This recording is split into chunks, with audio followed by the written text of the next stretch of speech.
إن عدة الشهور عند الله 12 شهرا في كتاب الله. اعوذ باللہ من الشیطان الرجیم، بسم اللہ الرحمن الرحیم، الحمد للہ رب العالمین والصلاة والسلام علی رسولہ الکریم صلی اللہ علیہ وآلہ وسلم۔ یہ ہمارا عام مشاہدہ ہے یا ہمارا ایک تاریخی مطالعہ ہو سکتا ہے کہ قوموں کی زندگیوں کے اندر بعض اوقات ان کے اکابرین اور بڑے لوگوں کو اور سمجھدار لوگوں کو ایسے فیصلے کرنے پڑتے ہیں کہ جب وہ فیصلے حقیقت کی نظر میں دیکھ رہے ہیں، اگر ہم ان کو پر غور کریں تو وہ قوموں کے لیے بہت ہی عروج اور ان کے لیے جو ہے وہ دنیا کے اندر عظمت کا سبب بنتے ہیں۔ مسلمانوں کی تاریخ میں دین اسلام جب نبی کریم صلی اللہ علیہ وآلہ وسلم کی بعثت کے بعد یہ پودا جو ہے وہ دنیا کے اندر جو ہے وہ پھلا پھولا ہے، اور مسلمانوں نے بھی سوچا کہ ہمیں بھی جو ہے وہ اپنا کیلنڈر ایئر جو ہے اس کو شروع کرنا چاہیے، تو اس میں صحابہ اکرام رضوان اللہ علیہم اجمعین میں حضرت عمر فاروق رضی اللہ تعالیٰ عنہ کے دور خلافت میں اجتماعی طور پر انتہائی دانش مندانہ اور انتہائی عظیم فیصلہ فرمایا کہ بہت سارے جو واقعات ہیں ان میں سے ہجرت کے واقعے کو انہوں نے اہمیت دی ہے، اور ہجرت کا واقعہ جو ہے یہ نبی پاک صلی اللہ علیہ وسلم کا مکہ مکرمہ سے مدینہ منورہ کی طرف ہجرت کرنا، تمام صحابہ اکرام نے اس کو سمجھا کہ یہ ایک ایسا عظیم واقعہ ہے جس کے اندر اسلام کو عروج حاصل ہوا ہے، اور اسلام کے عروج کی طرف یہ ایک بہت بڑا اشارہ اور ایک بہت بڑا سنگ میل ہے۔ اسی لیے جو ہے وہ اسلامی کیلنڈر کی ابتدا جو ہے وہ یکم محرم الحرام سے سن 1 ہجری سے کی گئی ہے، یعنی اب ہمارا جو ہجری کیلنڈر ہے وہ محرم الحرام سے شروع ہوتا ہے۔ اس اعتبار سے یکم محرم الحرام اور محرم الحرام کے مہینے کی اور یکم محرم الحرام سن 1 ہجری کی اہمیت جو ہے وہ اور بڑھ جاتی ہے۔ میری اس گفتگو کے اندر میں یہ واضح کرنا چاہ رہا ہوں کہ محرم الحرام ان عظیم اسلامی مہینوں میں سے ہیں جن کی حرمت کا تذکرہ جو ہے وہ اللہ رب العزت نے قرآن مجید میں بھی فرمایا ہے، اور اس کا حضور صلی اللہ علیہ وآلہ وسلم نے بھی اس کا تذکرہ فرمایا ہے۔ قرآن مجید کے حوالے سے سب سے پہلے میں بیان کروں گا، اور اس کے بعد پھر رسول اکرم صلی اللہ علیہ وسلم کی صحیح حدیث کی روشنی میں ہمیں اس مہینے کے اندر کیا اعمال اختیار کرنے چاہیے اس کے بارے میں گفتگو کروں گا۔ سورہ توبہ جو قرآن مجید کی سورہ نمبر 9 ہے، اس کی آیت مبارکہ نمبر 36 میں اللہ رب العزت فرماتے ہیں: اعوذ باللہ من الشیطان الرجیم، ان عدۃ الشہور عند اللہ 12 شہرا فی کتاب اللہ یوم خلق السماوات والارض منہا 4 حرم۔ بے شک مہینوں کی گنتی اللہ کے نزدیک اللہ کی کتاب میں 12 مہینے ہیں جس دن اس نے آسمانوں اور زمین کو پیدا کیا، ان میں سے 4 حرمت والے ہیں۔ ذالک الدین القیم، یہی سیدھا دین ہے۔ فلا تظلموا فیہن انفسکم، سو ان میں اپنی جانوں پر ظلم نہ کرو، یعنی باہمی طور پر جو ہے وہ لڑائی نہ کرو۔ وقاتلوا المشرکین کافۃ کما یقاتلونکم کافۃ، سو اور مشرکوں سے ہر حال میں لڑو جیسے وہ ہر حال میں تم سے لڑتے ہیں۔ وَاعْلَمُوا أَنَّ اللَّهَ مَعَ الْمُتَّقِينَ، اور جان لو کہ بے شک اللہ تعالیٰ پرہیزگاروں کے ساتھ ہے، یعنی ان مہینوں کے اندر باہمی طور پر جو ہے وہ لڑائی نہیں کی جائے گی آپس میں، اور ان مہینوں کا خاص طور پر احترام کرتے ہوئے آپ مشرکین کے ساتھ اور کفار کے ساتھ لڑائی کی ابتدا نہیں کریں گے، لیکن اگر وہ آپ پر حملہ کر دیں تو دفاع کے اندر پھر آپ جو ہے وہ اپنا دفاع کرنے کا پورا حق رکھتے ہیں۔ ان مہینوں کے اندر خاص طور پر جو ہے وہ پرہیزگاری کی طرف جو ہے اور تقویٰ کی طرف جو ہے وہ ترغیب دلائی گئی ہے۔ اب یہ 4 مہینے کون سے ہیں؟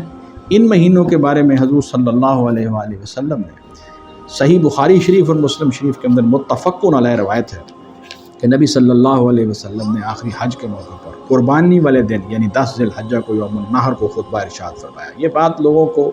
اچھی طرح سمجھ لینی چاہیے کہ رسول اکرم صلی اللہ علیہ وسلم نے حجۃ الوداع کے موقع پر متعدد خطبات ارشاد فرمائے ہیں۔ ایک خطبہ جو بہت مشہور ہے جس کو ہم خطبہ حجۃ الوداع کہتے ہیں، وہ یوم العرفہ 9 ذی الحج کو آپ نے جو ہے وہ عرفہ کے میدان کے اندر دیا تھا۔ عرفہ کے میدان کے قریب آپ نے، جہاں آج کل جو ہے وہ مسجد نمرہ ہے، وہاں پر حضور صلی اللہ علیہ وآلہ وسلم نے خطبہ ارشاد فرمایا تھا، اور وہی ہمارے ہاں زیادہ مشہور ہے۔ لیکن رسول اکرم صلی اللہ علیہ وسلم نے یوم النحر یعنی 10 ذی الحج کو بھی اور اس کے بعد 11-12 تاریخ کو بھی کچھ خطبات ارشاد فرمائے ہیں۔ اس کے اوپر ایک علیحدہ درس کی ضرورت ہے، وہ تمام خطبات ایک جگہ پر میں اکٹھے آپ کو انشاءاللہ اس کا جو ہے وہ ایک ویڈیو کے اندر یہ سارے اکٹھے آپ کے سامنے بیان کر دوں گا۔ یہ جو 10 تاریخ کو قربانی کے روز نبی صلی اللہ علیہ وسلم نے خطبہ ارشاد فرمایا، اس میں خاص طور پر آپ نے فرمایا کہ اے لوگوں، جس میں ارشاد فرمایا نبی صلی اللہ علیہ وسلم نے، لوگوں زمانہ پھر بھرا کر یعنی گھوم کر اسی حالت میں آ گیا ہے جس حالت پر اس روز تھا جس روز اللہ تعالیٰ نے زمین آسمان کو پیدا فرمایا۔ اس کا مفہوم یہ ہے کہ مکہ والے جو عام طور پر جو ہے وہ ایک جرم کرتے تھے کہ اپنی مرضی سے جو ہے وہ حرمت والے مہینے آگے پیچھے کر دیتے تھے، حج کے مہینے آگے پیچھے کر دیتے تھے۔ جب ان کو محسوس ہوتا کہ ہم نے جو ہے وہ لازمی طور پر کسی قبیلے کے اوپر حملہ کرنا ہے تو وہ اپنی طرف سے حرمت کے مہینوں کو بھی بدل دیتے اور اپنی طرف سے حج کے مہینے کو بھی بدل دیتے تھے۔ اس کو جرم عظیم قرار دیا گیا ہے سورہ توبہ کے اندر۔ جس سال نبی صلی اللہ علیہ وسلم نے حج فرمایا، اس سال ذی الحجہ کا مہینہ اپنی حقیقت میں اسی جگہ پر آیا ہے جس جگہ پر اس کو آنا چاہیے۔ اسی لیے رسول اکرم صلی اللہ علیہ وآلہ وسلم نے یعنی مشرکین مکہ کے بغیر کسی رد و بدل کے اسی سال ذی الحج کے مہینے کے اندر ہی نبی صلی اللہ علیہ وسلم نے حج فرمایا۔ تو اس کی طرف یہ اشارہ ہے کہ دیکھیے زمانہ جو ہے وہ گھوم پھر کر اسی حالت میں آ گیا ہے جس حالت پر اس روز تھا جس روز اللہ تعالیٰ نے زمین آسمان کو پیدا فرمایا ہے۔ ایک سال آپ نے فرمایا 12 مہینوں پر مشتمل ہے، ان میں سے 4 مہینے حرمت والے ہیں، 3 مہینے حضور صلی اللہ علیہ وسلم نے فرمایا کہ لگاتار ہیں، جن میں سے ذی القعدہ ہے،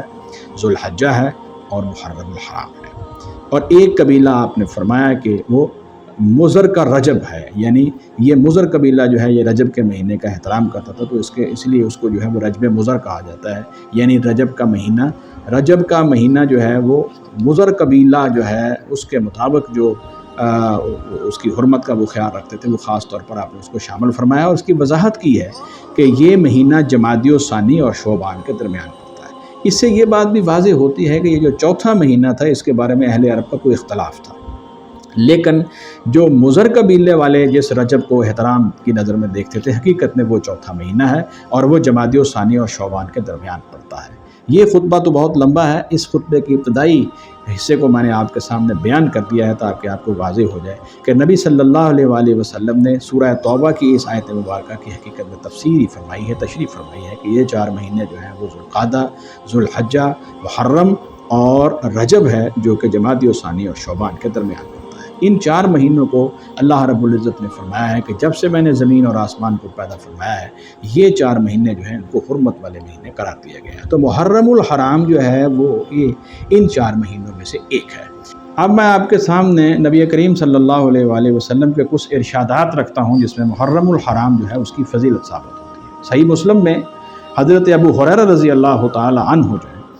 ان سے حدیث ہے، رسول اللہ صلی اللہ علیہ وسلم نے فرمایا افضل الصیام بعد رمضان شہر اللہ المحرم، یعنی رمضان کے بعد سب سے افضل روزہ جو ہے وہ محرم کے روزے ہیں جو اللہ کا مہینہ ہے۔ وافضل الصلاۃ بعد الفریضۃ صلاۃ اللیل، اور فرض نماز کے بعد سب سے افضل تہجد کی نماز ہے۔ چنانچہ اس مہینے کے اندر جو ہے وہ رمضان المبارک کے بعد سب سے زیادہ اگر کوئی آدمی نفلی روزہ جو ہے وہ رکھے گا تو سب سے زیادہ اجر پائے گا۔ یہ اس مہینے کی فضائل میں سے ایک بہت بڑی فضیلت ہے۔ دوسری حدیث مبارکہ جو حضور صلی اللہ علیہ وآلہ سے مسلم شریف کے اندر ہی مروی ہے، وہ حضرت ابو قتادہ انصاری رضی اللہ عنہ سے روایت ہے کہ رسول اللہ صلی اللہ علیہ وسلم نے فرمایا کہ عرفہ کے دن روزے کے متعلق جب آپ کو یعنی 9 ذی الحج کے روزے کے بارے میں پوچھا گیا جو کہ غیر حاجیوں کے لیے ہوتے ہیں، تو آپ نے فرمایا یہ روزہ گزشتہ سال اور آئندہ سال کے گناہ دور کر دیتا ہے۔ اور جب آپ سے عاشورہ کے دن کے روزے کے بارے میں پوچھا گیا یعنی 10 محرم الحرام کے روزے کے بارے میں پوچھا گیا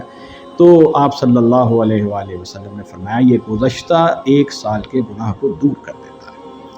اور آپ صلی اللہ علیہ وسلم سے سوموار یعنی پیر کے دن کے روزے کے بارے میں پوچھا گیا تو آپ نے فرمایا کہ اس دن ہی میں پیدا ہوا ہوں اور اسی دن مجھے جو ہے وہ نبوت عطا کی گئی ہے اور اسی دن جو ہے وہ مجھ پر قرآن اتارا گیا ہے۔ یہ حدیث صحیح مسلم ہے۔ تو چنانچہ اس حدیث مبارکہ کے اندر 9 ذی الحج کے روزے اور پیر کے روزے کے ساتھ ساتھ 10 محرم الحرام کے روزے کی فضیلت جو ہے وہ بیان کی گئی۔ ایک حدیث مبارکہ کے اندر یہ آتا ہے کہ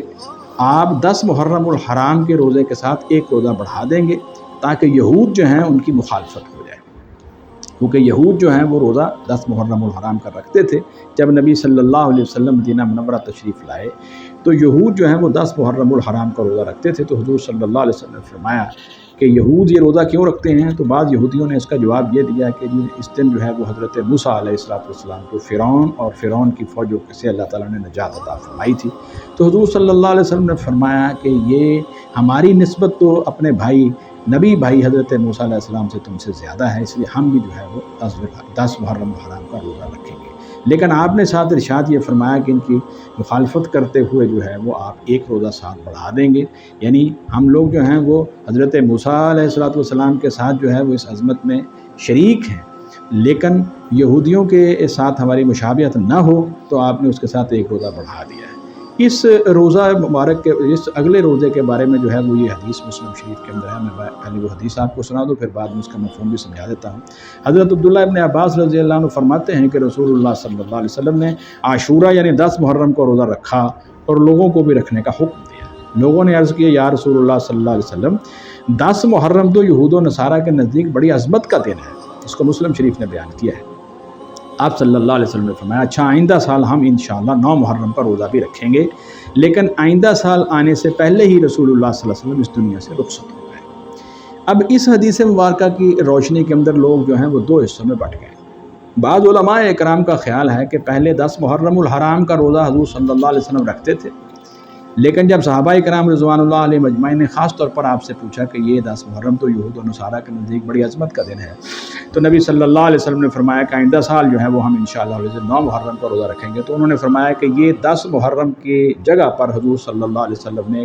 جو ہے وہ اس کا بدل عطا کر دیا ہے، اب صرف 9 محرم الحرام کا روزہ ہی رکھا جائے گا۔ یہ علماء کرام کی ایک جماعت کا خیال ہے، لیکن اکثر علماء کرام دیگر احادیث کی روشنی میں یہ رائے رکھتے ہیں کہ اصل میں یہ مقصد نہیں تھا، اصل میں مقصد یہ تھا کہ اس کے ساتھ ایک روزہ بڑھا دیا جائے۔ 10 محرم الحرام کا روزہ جو ہے وہ اپنی جگہ پر برقرار رہے گا، لیکن اس کے ساتھ 9 محرم الحرام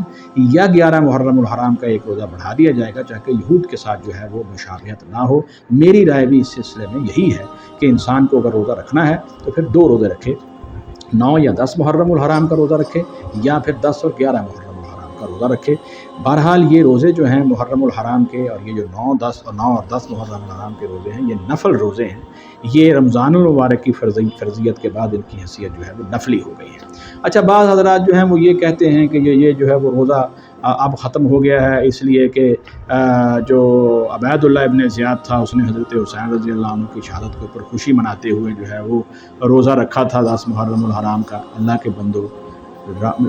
اب عبید اللہ ابن زیاد جیسے کبھی مکروہ اور ایک ظالم اور ملعون شخص کے پیچھے لگ کے جو ہے وہ ہم نبی صلی اللہ علیہ وسلم کی اس سنت مبارکہ کو کیسے چھوڑ سکتے ہیں، جبکہ اس روزہ کی فضیلت کے بارے میں تقریباً تمام صحابہ اکرام متفق ہیں، جن میں سیدنا علی رضی اللہ عنہ بھی شامل ہیں۔ تو بہرحال یہ اب اس آدمی نے کہ حضرت حسین رضی اللہ تعالیٰ عنہ کے اس مظلومانہ شہادت کے اندر جو ہے وہ براہ راست اگر اس نے کردار ادا کیا ہے تو وہ کیفر کردار تک پہنچ چکا، اور اللہ تعالیٰ کے ہاں جو ہے وہ اپنے ان اعمال کا جو ہے وہ جواب دے گا۔ اس سے ہماری اس سنت کو یا اس شریعت کو جو رسول اللہ صلی اللہ علیہ وسلم نے ہمیں عطا فرمائی ہے کوئی فرق نہیں پڑتا، اس لیے اس بنیاد پر ہم اس روزے کو نہیں چھوڑ سکتے۔ دوسرا سوال جو عام طور پر کیا جاتا ہے کہ اس مہینہ کے اندر جو ہے وہ شادی کرنی چاہیے یا نہیں کرنی چاہیے۔ دیکھیے رسول اکرم صلی اللہ علیہ وسلم کے زمانے کے اندر جب یہ آیت مبارکہ نازل ہو گئی ہے الیوم اکملت لکم دینکم واتممت علیکم نعمتی ورضیت لکم الاسلام دینا، یعنی اللہ تعالیٰ نے جو ہے وہ آج کے دن جو ہے وہ آپ کے اوپر جو ہے وہ اپنی نعمت کو تمام کر دیا ہے، دین کو مکمل کر دیا ہے، اکمل پوزیشن تک اللہ تعالیٰ لے گئے ہیں، اس کے اندر اب کسی کمی بیشی کی گنجائش نہیں ہے، شریعت مکمل ہو چکی ہے، اللہ کا قرآن مکمل نازل ہو چکا ہے۔ اس کی وضاحت حضور صلی اللہ علیہ وآلہ وسلم نے آپ کی اپنی سنت مبارکہ میں کر دی ہے، دین ہمارا مکمل ہے، اس لیے اب اس میں کسی بھی کمی بیشی کی ضرورت نہیں ہے۔ تو چنانچہ یہ کہنا کہ اس مہینے کے اندر اب بعض لوگ جو ہیں اس کو جو ہے وہ شادی بالکل نہیں رکھتے، کوئی مکروہ سمجھتے ہیں، کوئی جائز سمجھتے ہیں، اور کوئی جو ہے وہ بہت زیادہ تکلف کر کے 9 اور 10 محرم کو شادی رکھ لیتے ہیں، ایسا نہیں کرنا چاہیے۔ محرم الحرام پہلے تو اصولی طور پر یہ ذہن میں رکھا جائے کہ محرم الحرام کے اندر جیسے باقی مہینوں کے اندر شادی ہو سکتی ہے اس طرح اس مہینے کے اندر بھی ہو سکتی ہے، لیکن یہ دیکھیے کہ ایک عمومی قاعدہ ہے، اگر آپ نے کوئی شادی کی تاریخ طے کی ہے، ہمارے عام معاشرتی رویہ یہی ہے، اور ہمارے خاندان کے اندر یا ہمسائیگی کے اندر یا قربت میں کہیں جگہ جو ہے وہ کہیں ایسا واقعہ ہو جائے جس کے اندر جو ہے وہ وفات ہو گئی ہے کسی کی، یا بہت آدمی بڑا سنجیدہ قسم کا جو ہے سنجیدگی کے ساتھ جو ہم دیکھیں تو بہت ہی گہرا وہ بیمار ہو گیا ہے، تو ایسی صورت میں کیا ہوتا ہے کہ لوگ اپنی اس شادی کے دن کو جو ہے وہ یا تو بدل دیتے ہیں، آگے پیچھے کر دیتے ہیں، یا اس کو سادہ کر دیتے ہیں۔ تو اب دیکھیے یہ جو واقعہ ہوا ہے اس میں کوئی شک نہیں ہے کہ محرم الحرام کے مہینے میں بہت عظیم لوگوں کی شہادتیں ہوئی ہیں، کیونکہ محرم الحرام تاریخ کے کچھ اختلاف کے ساتھ زیادہ تر لوگوں کا خیال ہے کہ سیدنا فاروق اعظم رضی اللہ عنہ کی شہادت کر دینا یہ بہت عظیم شہادت ہے۔ اور سیدنا حسین رضی اللہ تعالیٰ عنہ کی مظلومانہ شہادت جو کہ بالاتفاق 10 محرم الحرام کو 20 مہینے میں ہوئی ہے، تو اچیچا اسی خاص انہی طریقوں کے اوپر شادی رکھنا یہ میں سمجھتا ہوں کہ یہ ایک اچھا معاشرتی رویہ نہیں ہے۔ اگرچہ کسی بھی دن شادی ہو سکتی ہے محرم الحرام میں، اور سال کے کسی بھی مہینے کے اندر شادی ہو سکتی ہے، اس میں کسی قسم کا کوئی اختلاف نہیں ہے، نہ یہ عمل کوئی مکروہ ہے، نہ اس کے اندر کوئی گناہ ہے۔ لیکن جیسا کہ ہم نے دیکھا ہے کہ اس مہینے کے اندر یہ واقعہ جو ہے وہ سیدنا حسین رضی اللہ تعالیٰ عنہ کا جو ہوا ہے، اور اس کے اندر پوری امت جو ہے وہ ایک سوگواری کی پوزیشن میں جو ہے وہ خاص طور پر 9 اور 10 محرم کو محسوس کرتی ہے کہ یہ ایک بڑا جو ہے وہ مظلومانہ واقعہ ہوا ہے آپ کی شہادت کا۔ اگر کہ اسلام کے اندر جو ہے وہ شہادت کوئی جو ہے یہ تو بہت ایک عظمت کی دلیل ہوتی ہے کہ ایک آدمی نے اسلام کی حقانیت کو سامنے رکھتے ہوئے جس چیز کو حق سمجھا اس حق کے اوپر جو ہے وہ قربانی دے دی، یہ تو اس کی عظمت کی دلیل ہے۔ اور سیدنا حسین رضی اللہ عنہ کی قربانی تو سب کے لیے سبق ہے، لیکن ان مہینوں کے اندر خاص طور پر اچیچا اس لیے جو ہے وہ شادی نہ کرنا کہ آپ کی جو ہے وہ شہادت ہوئی ہے، یا خاص طور پر اس دن جان بوجھ کے 9 یا 10 محرم کو جو ہے وہ شادی رکھ لینا کہ یہ جائز تو ہے، لیکن ایسا میں سمجھتا ہوں کہ مستحسن عمل نہیں ہے۔ لیکن بالعموم اس مہینے کے اندر جو ہے وہ شادی جو ہے وہ ہو سکتی ہے، اس کے لیے جو ہے وہ کوئی بھی مناسب تاریخ جو ہے وہ آگے پیچھے رکھی جا سکتی ہے۔ اللہ رب العزت ہمیں ان چھوٹے چھوٹے فروعی مسائل سے نکل کر اس مہینے کی صحیح عظمت کو پہچاننے کی اور حضرت حسین رضی اللہ تعالیٰ عنہ کی اس عظیم قربانی سے صحیح درس حاصل کرنے کی توفیق عطا فرمائے۔ سبحانک اللہم و بحمدک، اشہد ان لا الہ الا انت، استغفرک۔